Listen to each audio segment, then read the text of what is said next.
हरे कृष्णा। तीसरा अध्याय कर्म योग में आप सबका स्वागत है। तो अर्जुन का बहुत ही जबरदस्त प्रश्न है।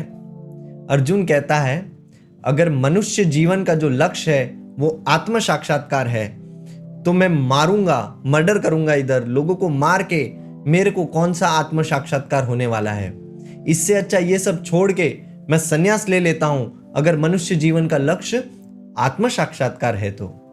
क्योंकि दूसरे अध्याय में भगवान ने उसको निष्काम कर्म और ज्ञान योग का चर्चा किया था, बताया था।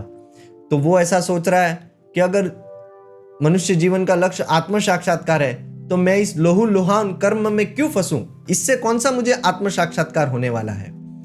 इसमें थोड़े टेक्निकल पॉइंट्स है, लेकिन आपको अगर भगवत गीता समझनी है तो ये थोड़े पॉइंट्स को समझना चाहिए, बहुत ही जरूरी है। सकाम कर्म, सकाम कर्म मतलब खुद को फल को भोगने की इच्छा से किया गया कर्म। वो कर्म क्या करता है, हमको बार बार बंधन में डालता है और बार बार नया नया शरीर देता है। मनुष्य का, जानवर का, कोई भी शरीर हमको मिल सकता है जो व्यक्ति सकाम कर्म करता है।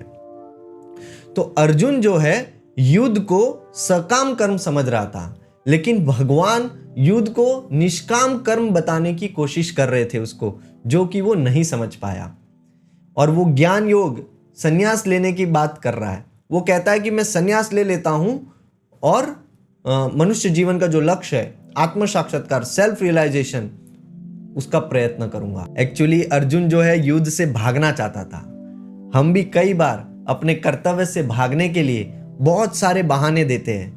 अब उसको मौका मिल गया, चतुराई दिखा रहा है, क्योंकि भगवान ने बताया आत्म साक्षात्कार लक्ष्य है, तो ये छोड़ के संन्यास लेके आत्म साक्षात्कार को प्राप्त होता हूं ना।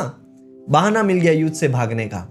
लेकिन भगवान उसको इतना अच्छे से समझाते हैं, जबरदस्त। उसी के फल स्वरूप ये कर्म योग की रचना हुई है भगवत गीता में, तीसरा अध्याय।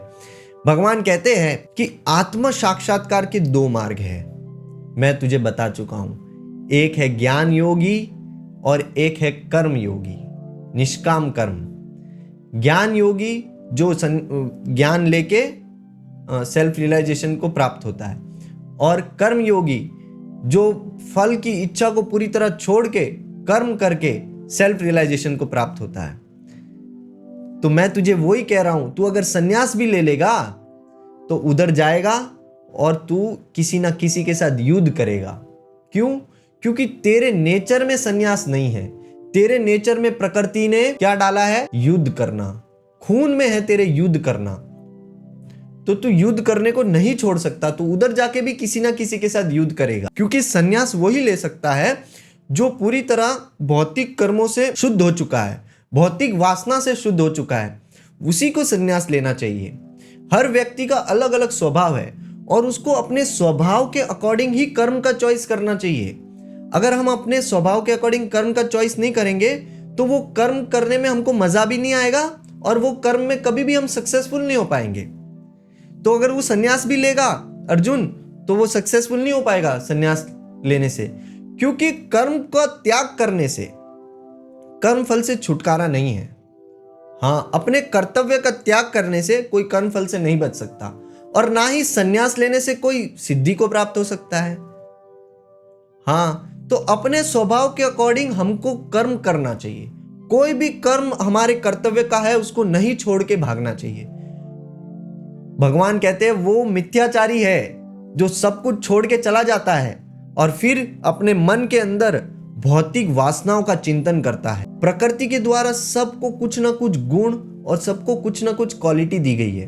अगर वो उस क्वालिटी को निष्काम भाव से नहीं करेगा तो उसके फंसने के चांसेस है, वो अनसक्सेसफुल रहेगा। तो भौतिक वासनाओं का चिंतन करेगा और वो मिथ्याचारी कहलाएगा।